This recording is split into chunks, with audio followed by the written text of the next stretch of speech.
Hello everyone, my name is Teji. In the modern world, people say, let's create a global society or an international society. What do you think the most important thing is? What does it really mean?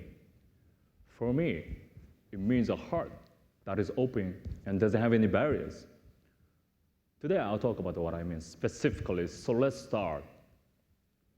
First of all, the reason I chose to talk about this topic today is because I feel like with the advances of technology, everything has become more convenient.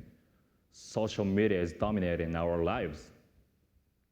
As a result, I feel that some people are going in the wrong direction and becoming more selfish. Consequently, some people have a heart surrounded by barriers. Since various people have started to immigrate into Japan, I feel many Japanese are confused by foreign cultures and customs that they are not used to. The most important thing for us to do is accept differences and realize that people come from many different places and many different cultures. So, actually, this is my keyword today, different. I think, please let me illustrate this with 3 main points, and I'll discuss with you some problems and solutions. These are the contents of my presentation today. The first topic is misunderstanding. After that, I would like to talk about consideration. Then I'll discuss hope. And then I'll present my conclusion. So to my first topic, misunderstanding. The number of foreign visitors to Japan in 2001 was just 4.7 million. In 2015, it was approximately 4 times that number, reaching 20 million. When the Tokyo Olympics will be held in 2020, it is expected to reach 40 million. 10 or 15 years ago, you might not have seen that many visitors from overseas in Japan. However, these days you can easily see foreign people everywhere, a combination of tourists and people who are living and working here. It is easier than ever before to meet foreign people and communicate with them. I conducted a survey of 100 Japanese people, both on the street and at college, to find out whether they think the number of foreigners has increased. Approximately 80% of them answered that they think so. Moreover, what they particularly noticed was the increase in different languages on signs on the roads and railway stations, and an increase in train or bus announcements being given in foreign languages such as English and Chinese and Korean. Additionally, these days you will often see non-Japanese working at convenience stores and supermarkets and restaurants. There are a lot of people born in Japan to non-Japanese living here. I am such a person myself, actually. I was born and raised in Japan, but my grandparents were born in South Korea, so I have Korean blood. I think Japan was a homogeneous country, and its people were full-blooded Japanese. But what about now? What about the relationship between Japanese and the foreigners? Can we say Japan is an international society? To be honest, I think the answer is no. I feel like we haven't made enough effort to understand foreigners enough yet. As a society, we don't easily accept differences, even though we keep up with foreign fashions and trends. If we don't change our way of thinking, things will not improve. In my opinion, Japanese people still don't communicate well with foreigners. Consequently, foreigners don't know what Japanese think. This can lead to misunderstanding. Now to my next topic, consideration.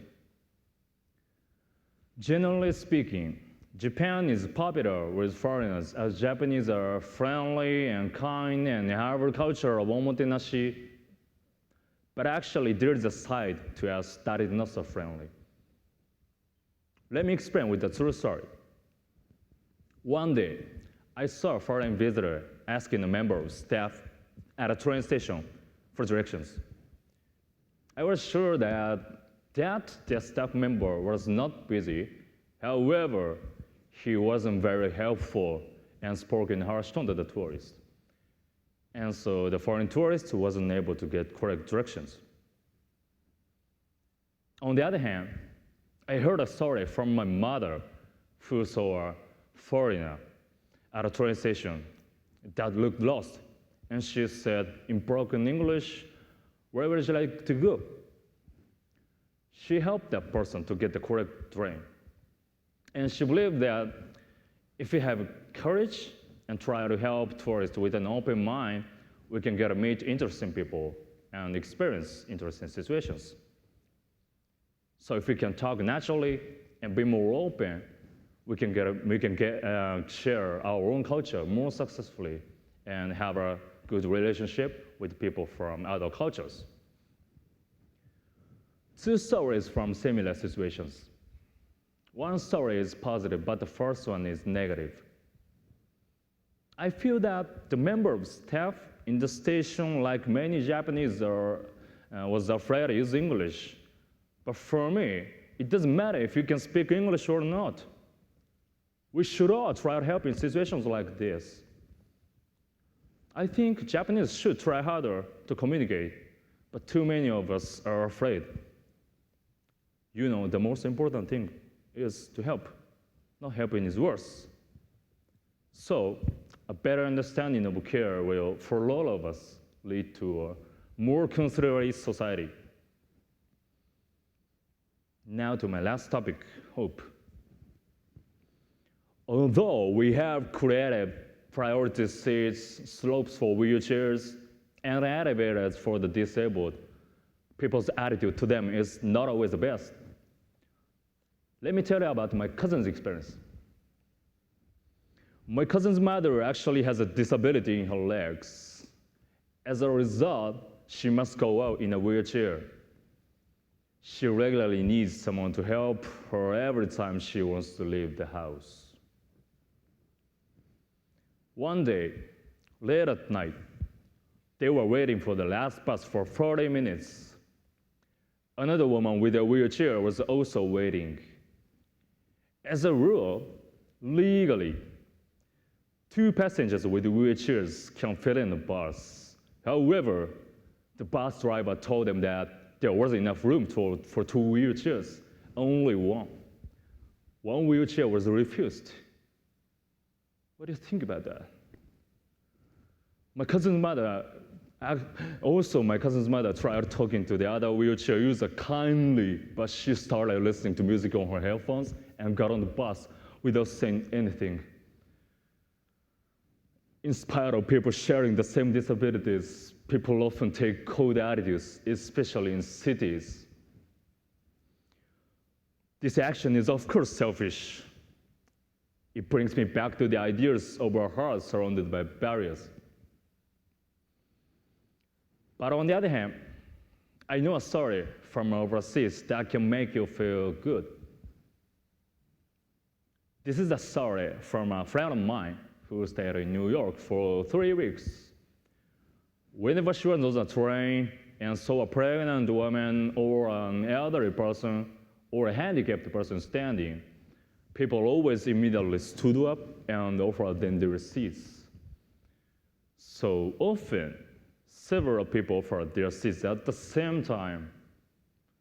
My friend witnessed this scene not once or twice, but several times in her short stay in New York. I never imagined that New Yorkers were that kind to other people. So I like this story. It gives me hope. And I think this is a good story to tell other people to help them understand and accept diversity. Learning how to do this can reduce the people who have barriers around their heart. I hope we can all learn from it. Unfortunately, I think Japanese people are actually scared and suspicious of foreigners. I also think we are scared of diversity, even though more and more foreigners are coming to live and work here. Since people have different customs, we might feel uncomfortable with each other in the beginning, but if we have open minds and are easygoing, we can beat misunderstanding and we can beat selfishness. This will lead us to relationships that we can feel are unbreakable. This is how we can begin to make a truly global society. A willingness to accept diversity is required to create it. And I feel combination of kindness and tenderness is beginning to spread in Japan, but it is still not enough yet. What I found out is that experiences through which we are in touch with foreigners are a huge influence on spreading it further. And I believe, thanks to people from foreign countries, we're gonna make progress in creating a better, stronger society. A real global society is created by developing awareness of global citizenship. To become a member of this society, I feel it is necessary to have a barrier-free heart to help us become more open and, of course, more international and understanding. To conclude, I would like to say this to you. Open your mind and open your heart. We can grow if we can accept all the differences among us and respect them. That concludes my presentation. Thank you very much for listening.